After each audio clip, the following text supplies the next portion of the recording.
मोक्ष के मालिका ने दिन्य हो अनंत कोटि संताने दिन्य हो राम सभा में राम राम महाराज शरणों सतगुरु दयाल को मुख हृदय हरि नाम नित्य पथ संगत साधु के आजीवन मुक्त सुख राम अणभे पद पर कास के दायक सतगुरु राम अनंत कोटि जन सहाय की ताय करूं प्रणाम सतगुरु को एको शब्द मन कोई लेवे मान तो सहज होते हैं संत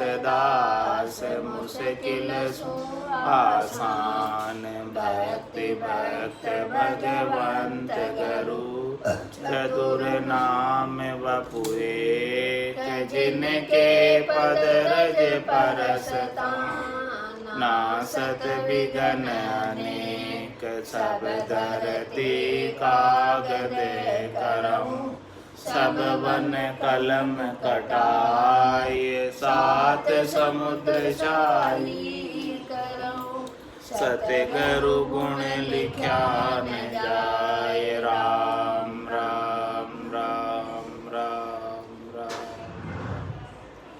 आप सभी के अंदर विराजमान परमात्मा के पावन चरणों में प्रणाम। राम राम से अनंत श्री सद्गुरु सुखराम जी महाराज की अनुभव वाणी प्रश्न उत्तर का अंग चल रहा है।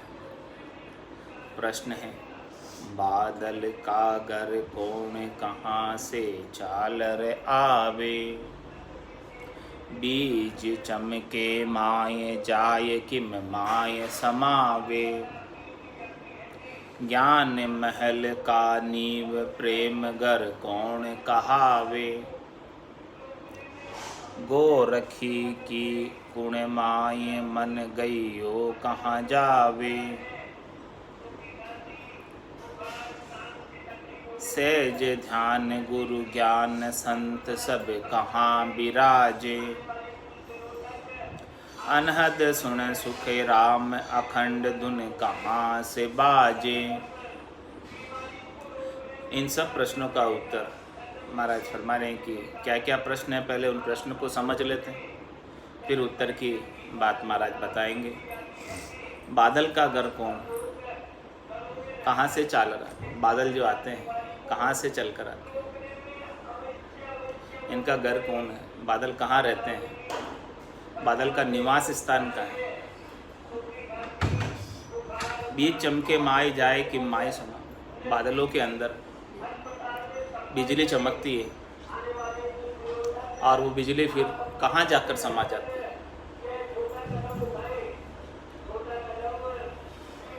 ज्ञान महल का नींव प्रेमगर कौन कहा, ये ज्ञान रूपी जो महल है इसकी नींव क्या है, ज्ञान की नींव क्या है,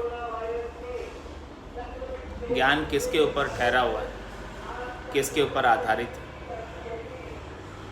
प्रेम घर कौन कहा, वो प्रेम का घर कौन सा है, प्रेम कहाँ रहता है, कहाँ से आता है चलकर। गो रखी की कुण माए, मन गईयो कहाँ जावे। गो नाम इंद्रियों का, गो रखी की कुण माए, इनकी माता कौन है, गो को यानी इंद्रियों को, इंद्रियों की माता कौन है, गो रखी की कुण माए। और मन गईयो कहाँ जावे, मन को कोई पकड़े, मन किसके पकड़ में आ, मन कैसे गए सकते हैं मन को, और पकड़कर कहाँ रखते हैं, मन गईयो कहाँ जावे। सहज ध्यान गुरु ज्ञान, संत सब कहाँ विराजे। सहज सहज के अंदर जो ध्यान लगा रहता है गुरु के ज्ञान से, सदगुरु के ज्ञान से, उस ध्यान को लगाते लगाते संत सब कहाँ विराजे। सभी संत जो है ऐसे सद्गुरु के ज्ञान को धारण करके ध्यान लगाते हैं, सहज वृत्ति में उनका ध्यान लगता है। तो वो ऐसे ध्यान लगाते लगाते संत कहाँ जाकर विराजते हैं। अनहद सुन सुखराम अखंड धुन कहाँ से बाजे। महाराज हमारी ध्वनि हो रही है अखंडित अनहद नाथ की, जो सुनाई दे रही है, इसकी आवाज़ कहाँ से आ रही है। अखंड धुन कहाँ से बाज रही है। इन सब प्रश्नों का उत्तर सद्गुरुदेव बता रहे। बादल का अगर सुन, बादल कहाँ निवास करते हैं? आकाश में, शून्य में। आकाश का नाम अवकाश यानी खाली जगह। खाली जगह के अंदर बादल रहते हैं। बादल का अगर सुन यानी खाली जगह। ऐसे आकाश के अंदर बादल रहते हैं। और देवअंशा चला, बादल के देवता कौन है? इंद्र। इंद्र बरसण मेघमाल, इस मेघमाल की बरसात करने के लिए इंद्र को नियुक्त किया। जहाँ जहाँ जैसे जैसे बरसानी हो सब इंद्र के पास इसका क्षेत्राधिकार है। तो इंद्र की इच्छा से बादल चलकर आते हैं। इंद्र जिधर जिधर भेजता है बादलों को, इंद्र जिधर जिधर उनको डिस्ट्रीब्यूट करता है, उधर उधर बादल जाकर बरस जाते हैं। बादल अपनी मर्जी से नहीं आते। बादल के पीछे भी कोई दैविक शक्ति कार्य करती है, देवता कार्य करते हैं। इन बादलों से बारिश करवाने के पीछे। बादल तो आकाश में रहते हैं, लेकिन किस जगह बरसना है उन्हें, वो निर्धारित इंद्र करता है। वो इंद्र के क्षेत्राधिकार में आता। देव इच्छा चला, इंद्र देवता की इच्छा से चलकर आता। इसलिए जहाँ बारिश नहीं होती है तो वहाँ इंद्र देवता को प्रसन्न करने का उपाय किया जाता है कि इंद्र देवता प्रसन्न हो जाओ और कुछ बादल हमारे इधर भेज दो।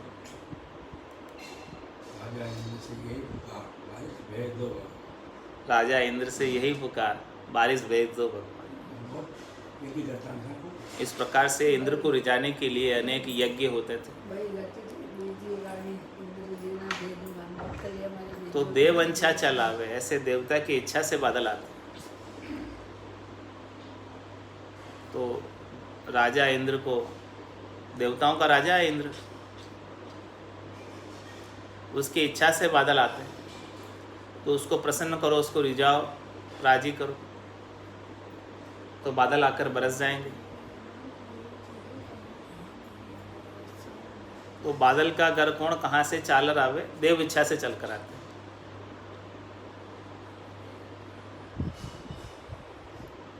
और बीज चमके माई जाए कि माई समा, बीज चमके माई उलट सुन माई समा। बादल शून्य में ही रहते हैं, आकाश में रहते हैं।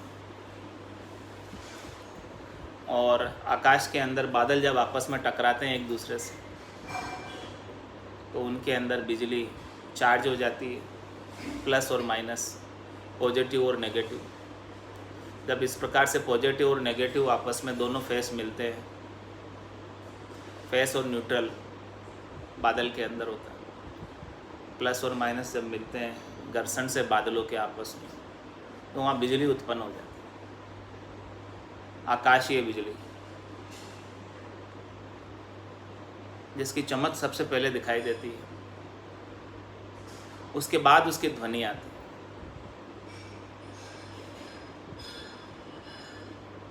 तो चमक पहले दिखाई देने का और ध्वनि बाद में आने का क्या कारण है? दोनों घटना तो एक समय में ही घट रही है। बादलों के आपस में टकराने से, पॉजिटिव और नेगेटिव फेस के मिलने से बिजली उत्पन्न हो रही है। आकाशीय बिजली।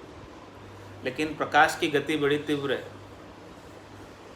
जो पहले अपने को दिख जाती है कि ये बिजली का प्रकाश पहले आ जाता है, और ध्वनि की गति प्रकाश की गति से कम है, तो ध्वनि फिर बाद में सुनाई देती है, जबकि घटना दोनों एक साथ घटी है आकाश के अंदर।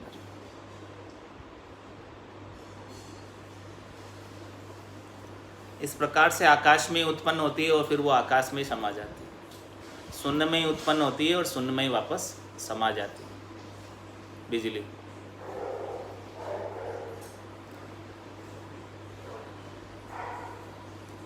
बीज चमके माय जाए कि माय समावे वहीं समा, और वो शून्य में नहीं समाए और धरती पर आ जाए तो प्रलय मचा देती है बिजली। आकाशीय बिजली में इतनी शक्ति होती है कि जिसके ऊपर गिर जाती है उसे भस्म कर देती है, जला देती है। लेकिन वो भगवान की कृपा से ऊपर शून्य में समा जाती है, तो नीचे अपने को आघात नहीं पहुंचाती। बीज चमके माय जाए कि माय समावे, बीज चमके माय उलट शून्य माय समावे। ये उत्तर हो गया। अब प्रश्न है, ज्ञान महल का नींव प्रेमगर कौन कहावे। ये ज्ञान रूपी जो महल है उसका नींव क्या है, माइलस्टोन, नींव का पत्थर क्या है। ज्ञान रूपी महल किस नींव के पत्थर पर खड़ा है। नींव यदि मजबूत है तो ऊपर महल सही से टिका रहेगा, और नींव कमजोर है तो महल ढह जाएगा।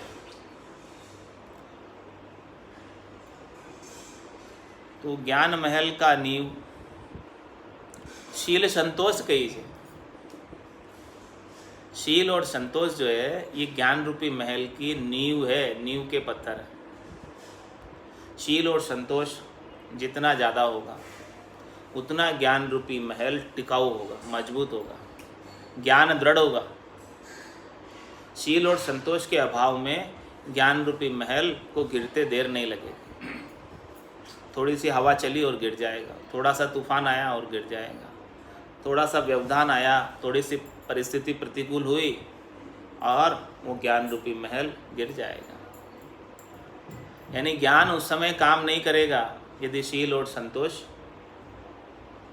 नींव के जो पत्थर है वो मजबूत नहीं है। तो ज्ञान महल की नींव शील संतोष कहीजे। शील और संतोष ये दोनों ज्ञान रूपी महल की नींव। धैर्यता, शांति, शीतलता,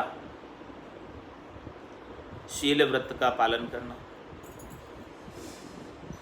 और संतोष धारण करना, इन्हीं के ऊपर टिका हुआ है ज्ञान रूपी महल। साथ शील, दया और संतोष नहीं हो तो ज्ञान रूपी महल तहस नहस हो जाए। प्रेम गर कौन कहीजे कहा। प्रेम कहाँ रहता है। तुम्हारा हमारे प्रेम चित्त गरान, प्रेम चित्त में रहता है, आकर चित्त में बसता है। मन है, बुद्धि है, चित्त है, अहंकार है, ये चार चीजें, और सब एक के ऊपर एक। मन को आदेश कौन देता है। बुद्धि। मन के ऊपर बुद्धि है।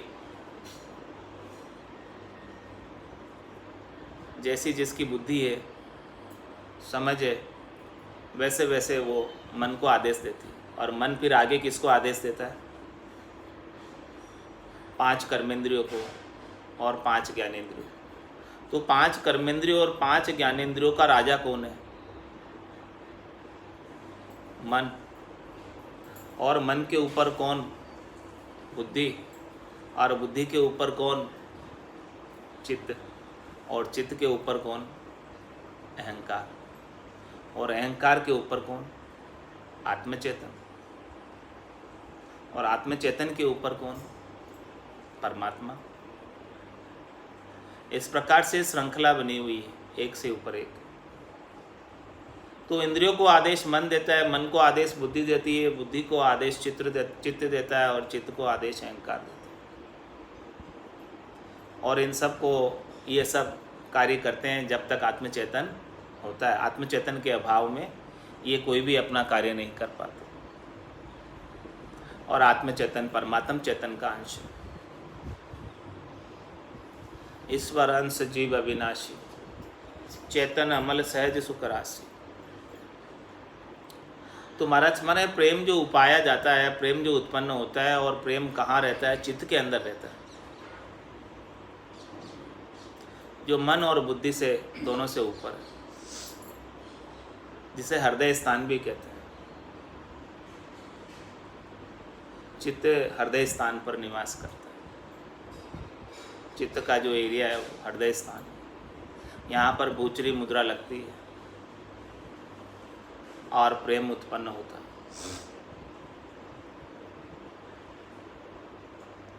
तो प्रेम गर कौन कहावे, प्रेम चित्त गर आन।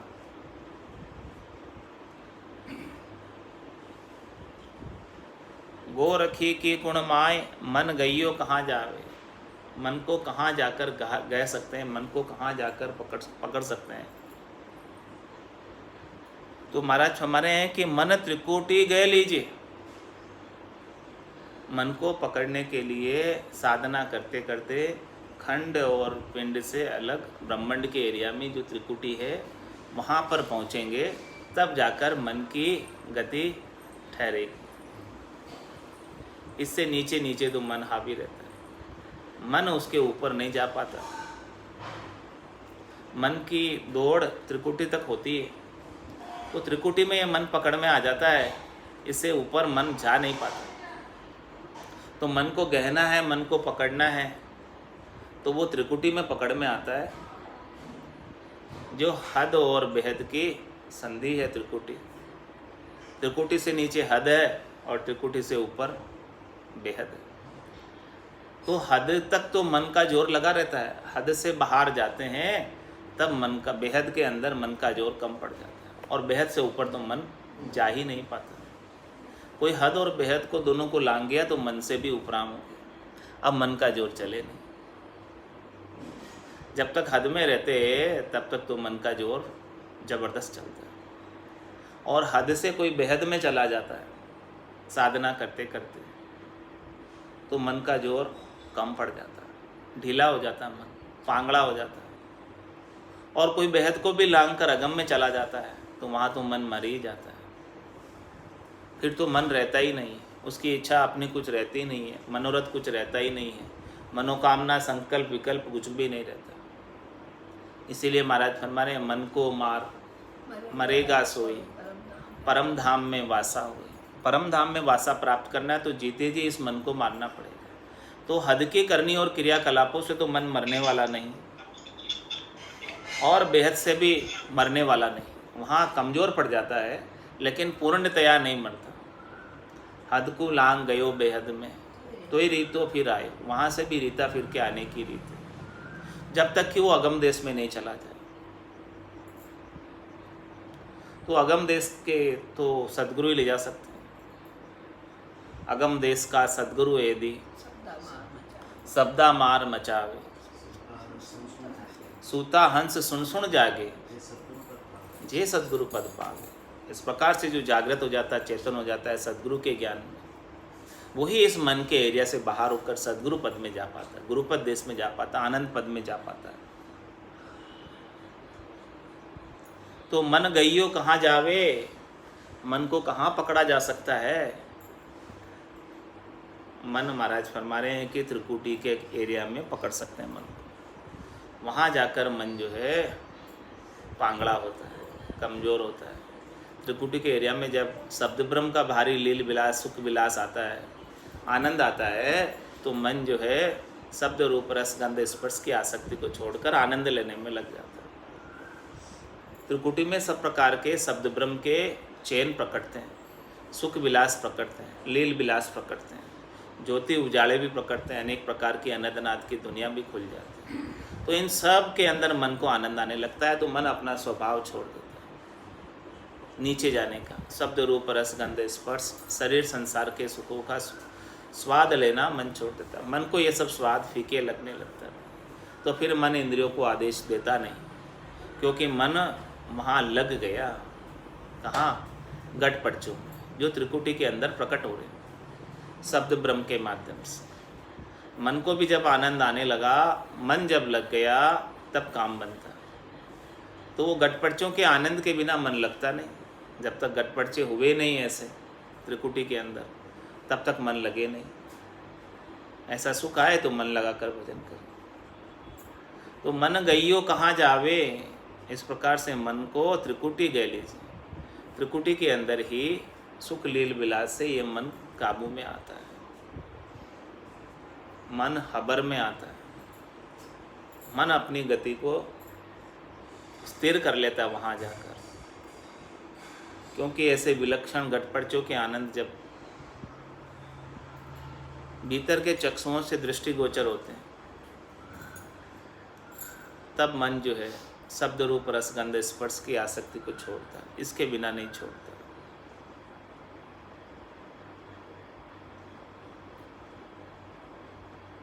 गो रखी की कुण माय,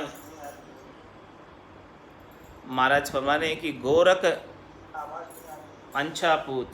ओहो, किसी ने माइक बंद कर दिया। चलो माइक खोल दिया, माइक किसी ने बंद कर दिया गलती से। गोरख अंछा पूत, गोरखी की कुण माय। गोरख अंछा पूत, इच्छा का पुत्र है। गो नाम इंद्रिया।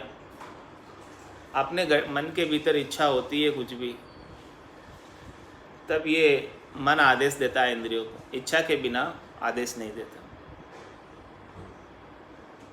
तो गोरखी की कुण माय, गोरख इच्छा पुत्र, ये सब इच्छा के पुत्र हैं, इच्छा की पुत्रियां हैं इंद्रियां। कहो जहाँ ठहरावे, जन सुखिया सब संत त्रिकुटी आण बसावे। महाराज में सभी संत जो है, प्रश्न था कि सहज ध्यान गुरु ज्ञान संत सब कहाँ विराजे। इस प्रकार से साधना करते करते शब्द ब्रह्म का सभी संत त्रिकुटी में विराजमान रहते, ब्रह्मांड के एरिया में विराजमान रहते। खंड और पिंड से ऊपर ब्रह्मांड के एरिया के अंदर सुख लील विलास आनंद लेते हैं, सता समाधि का आनंद आता है। ज़्यादातर मैक्सिमम आनंद ब्रह्मांड के एरिया में आता है। सहज ध्यान है, इस प्रकार से त्रिकुटी में सहज सहज ध्यान लगा रहते हैं, उन्मुनी मुद्रा लगी रहती है। आंखें आदि आदि खुली आदि बंद, ध्यानस्थ बत्ती रहती है त्रिकुटी में, सहज सहज में नहीं लगा रहे, नहीं कर रहे हैं कुछ भी, फिर भी ध्यान लगा हुआ है। तो सहज ध्यान गुरु ज्ञान संत सब कहाँ विराजे, तो संत सब त्रिकुटी आण बसा, सब त्रिकुटी में बसे, गिगन मंडल का आनंद ले रहे हैं। आसन हमारा गिगन मंडल में, रहूं जगत के माही, मेरे को मेरा जन जाने, ओरा को गम नाए। जिसने ऐसे ज्ञान को धारण किया है वही जान पाता है, बाकी दूसरे को इस बात की जानकारी नहीं है। अनद सुन सुखराम अखंड धुन कहाँ से बाजे, संत चल जाए त्रिकुटी सहज ध्यान गत होए,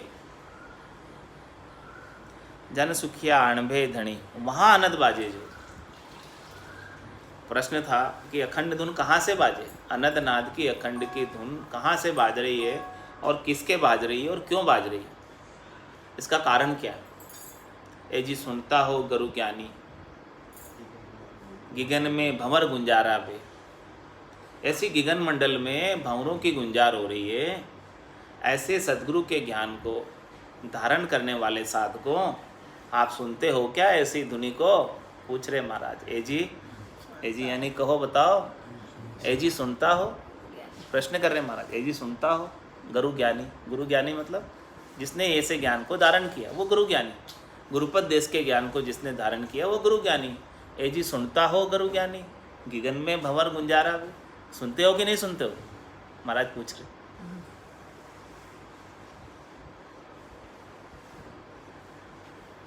तो महाराज फरमा रहे हैं कि अखंड धुन कहाँ से बाजे, कहाँ से बाज रही है ये? तो ये बाजने का उपाय बता रही है कि कहाँ से बाज रही है कि संत चल जाए त्रिकुटी, सहज ध्यानगत होए। इस प्रकार से जब त्रिकुटी में पहुँचते हैं साधक निज नाम के साथ, और सहज सहज में सहज वृत्ति में ध्यान लगा रहता है, ऐसी गति आ जाती है सहज वृत्ति में ध्यान की।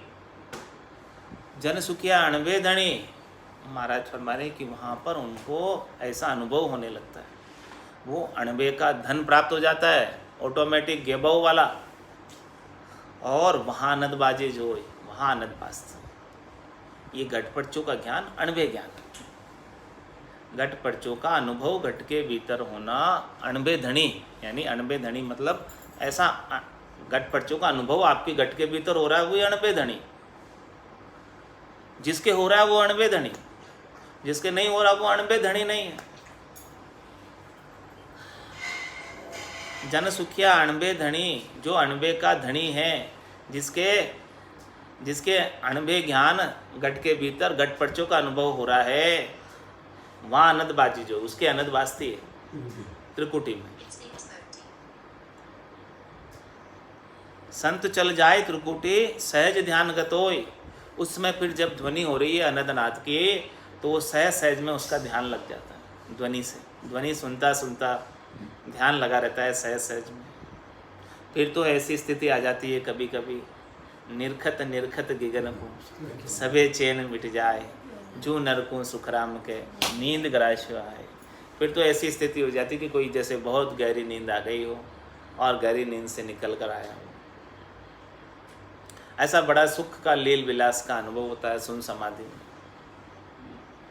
वो कभी कभी लगती है पल दो पल की, बाकी सता समाधि तो रात दिन गर्जना करती रहती है।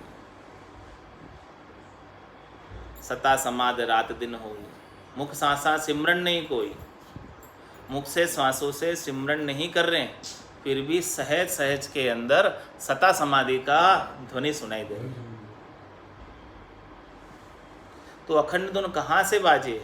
महाराज ऐसी अनंत नाद की अखंड धुन त्रिकुटी में बाजती है। यहाँ बाजती, ब्रह्मांड के एरिया में बाजती है। हाँ तभी बाजती है, बाकी कैसे बाजती है? संत चल जाए त्रिकुटी, सहज ध्यानगत होए। वहाँ पर सहज सहज ध्यान की गति हो जाती है। जन सुखिया अणबे धनी, वहाँ आनंद बाजे जो। इस प्रकार से घटपटचों का अनुभव होता है और वहाँ आनंद बाजती है, ऐसा आनंद आता है। ऐसा महाराज ने ज्ञान बताया, और ऐसे ज्ञान के आनंद घटपटचों का सबको अपने घट के भीतर लेते रहना है। और जितनी ज़्यादा साधना करेंगे उतना ज्ञान का आनंद आता रहेगा। ए जी सुनता हो गुरु ज्ञानी, गगन में भंवर गुंजारा बे। ए जी सुनता हो गुरु ज्ञानी, गगन में भंवर गुंजारा बे। चार पाँख को कमल कंठा में, राम रटन धुन लागी। चार पाँख को कंवल कंठा में, राम रटन धुन लागी। जामे जीव जुगत करे बैठो, सरब स्वाद रस पागी। जामे जीव जुगत करे बैठो, सरब स्वाद रस पागी। ए जी सुनता हो गुरु ज्ञानी, गगन में भंवर गुंजारा बे।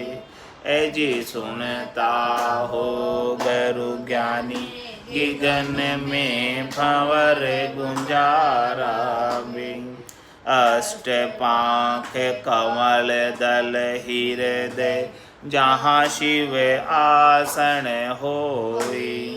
अष्ट पाँख कमल दल हृदय जहाँ शिव आसन होई। मन सो बुद्ध शुद्ध सो सुरता इनहि कागर एहि। मन सो बुद्ध शुद्ध सो सुरता इनहि कागर एहि। ए जी सुनता हो गुरु ज्ञानी गगन में भंवर गुंजारा बे। ए जी सुनता हो गुरु ज्ञानी गगन में भंवर गुंजारा बे। पाँख बत्तीस नाभ दल कंवला लक्ष्मी विष्णु विराजे। पाँख बत्तीस नाभ दल कंवला लक्ष्मी विष्णु विराजे। पवना सेवक करत बंदगी मन तेजी होए गाजे। पवना सेवक करत बंदगी मन तेजी होए गाजे। ए जी सुनता हो गुरु ज्ञानी गगन में भंवर गुंजारा बे। ए जी सुनता हो गुरु ज्ञानी गगन में भंवर गुंजारा बे। जातल कंवल और है दूजा खट दल पाँख लगानी। जातल कंवल और है दूजा खट दल पाँख लगानी। जामे ब्रह्मा मांड गढ़त है उभय नाड़ संग आणी। जामे ब्रह्मा मांड गढ़त है उभय नाड़ संग आणी। ए जी सुनता हो गुरु ज्ञानी गगन में भंवर गुंजारा बे। ए जी सुनता हो गुरु ज्ञानी गगन में भंवर गुंजारा बे। 64 पाँख चारता ऊपर गणपत करे निवासा। 64 पाँख चारता ऊपर गणपत करे निवासा। खुलिया गाट पिछम का मार्ग किया मेरे घर बासा। खुलिया गाट पिछम का मार्ग किया मेरे घर बासा। ए जी सुनता हो गुरु ज्ञानी गगन में भंवर गुंजारा बे। ए जी सुनता हो गुरु ज्ञानी गगन में भंवर गुंजारा बे। दो ये पाँख को कंवल त्रिकूटी निरखत है जन पूरा। दो ये पाँख को कंवल त्रिकूटी निरखत है जन पूरा। इडा पिंगला सुख मन जागी बरसत मुख पर नूरा। इडा पिंगला सुख मन जागी बरसत मुख पर नूरा। ए जी सुनता हो गुरु ज्ञानी गगन में भंवर गुंजारा बे। ए जी सुनता हो गुरु ज्ञानी गगन में भंवर गुंजारा बे। पाँख हजार जहाँ कंवल फूल्या कली कली रस छूटा, पाँख हजार कंवल जा फूल्या, कली कली रस छूटा, जन सुख राम मिल्या सुन सागर, हीर अमोल के बूठा, जन सुख राम मिल्या सुन सागर, हीर अमोल के बूठा, ए जी सुनता हो गरु ज्ञानी, गिगन में भंवर गुंजारा वे, ए जी सुनता हो गरु ज्ञानी, गिगन में भंवर गुंजारा वे। बोलो राम सद्गुरु देव जी महाराज ने, परम दयाल सद्गुरु सुखराम जी महाराज ने, धन्य हो अनंत श्री सद्गुरु सुखराम जी महाराज के ज्ञान ससुर भगवान ने, धन्य हो केवली भगवंता ने, धन्य हो जीवा तारण जहाज ने, धन्य हो मोक्ष के मालिका ने, अनंत कोटि संताने, राम सभा में राम राम राम राम सा राम राम सा राम राम सा।